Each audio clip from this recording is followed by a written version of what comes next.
This video is part of a series on cybersecurity for journalists. In it, we will be covering threats you may face. More information on this topic can be found on the Cyber Modules page of the Mohawk College website, which is linked in the description of this video. The first threat that you need to be aware of is social engineering. This is a technique used to manipulate people into giving up information or access through human error.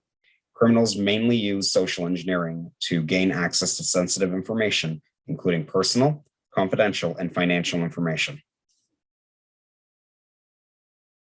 Some examples of this include fake emails from a company saying there is an issue with your account and asking you to log in to fix it, a phone call reporting a virus on your computer, or messages from alleged contests claiming you have won a prize and need to provide personal information in order to claim it. The next threat is sources and scams. Imagine you receive an anonymous tip regarding a publication you are writing. The tip claims to have additional information for you on a provided USB flash drive. If you were to insert this unknown flash drive into your device, you could cause great harm to your system and your network. Never connect a suspicious drive to your devices. Spyware is a type of malware that can infect both computers and mobile devices. It is designed to get on a victim's computer and run secretly in the background. Spyware gathers information about an individual to be sent to the attacker. Often, the information gathered can be used for purposes such as identity theft and financial loss. How does this relate to journalism? Spyware can compromise the integrity of information by allowing it to leak to unauthorized individuals. Personal information for yourself and your sources can be stolen. This could include names, addresses, contact information, and other information which could put you or others at risk. Moving on, there's also doxing, a term derived from slang. It means dropping documents. It is an act that involves identifying personal information of someone else and revealing it publicly without a victim's consent. Journalists have frequently been targets of doxing, along with celebrities and politicians. The main purpose of doxing is to violate someone's privacy. Information often includes a person's real name, their address, phone numbers, financial account information, and government-issued ID numbers, such as a social insurance number. These are not the only examples of personal information that could be leaked, however. In order to stay safe from doxing, use a VPN to mask your IP address, even at home. Use different, strong passwords for all accounts and enable two-factor authentication. And be aware of phishing and social engineering. We have other modules that cover these topics more in depth. We recommend you check them out. Consider using different usernames across different platforms. Using the same name makes it easier to identify the websites you frequent. Adjust your privacy and security settings on social media platforms. It's also very important to check yourself online and check your online presence. Use a web search engine like Google or Bing to look up your own name. Consider doing a reverse image search of pictures featuring you. How much information comes up? Is there any information you see that you would rather keep private? Geotagging is a feature that adds geographical location information to data such as pictures, videos, and even messages.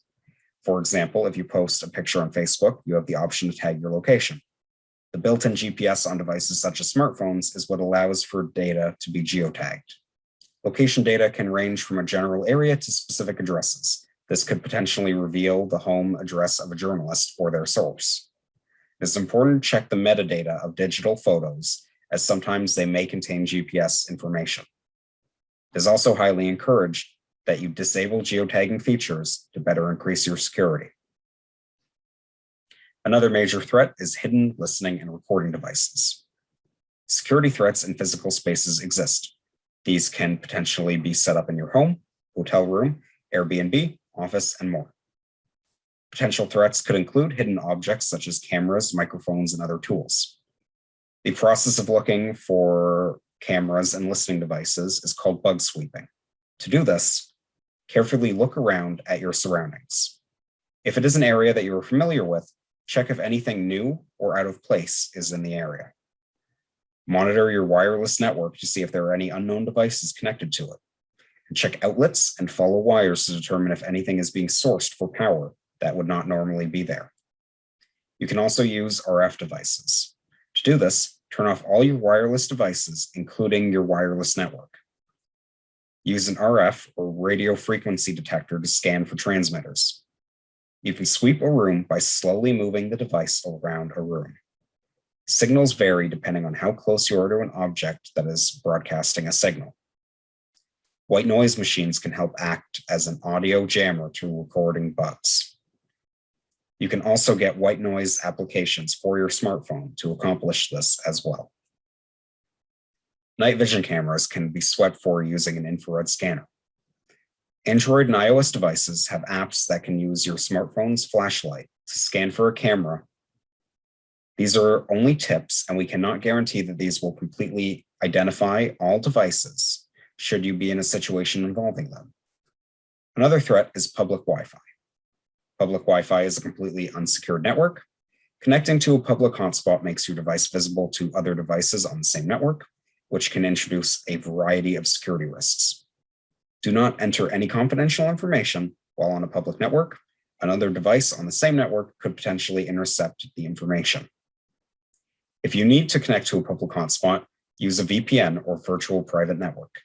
While using a public hotspot without a VPN, avoid entering any personal, confidential, or financial information. Look for the lock icon when connecting to a network to verify that it is a secured connection.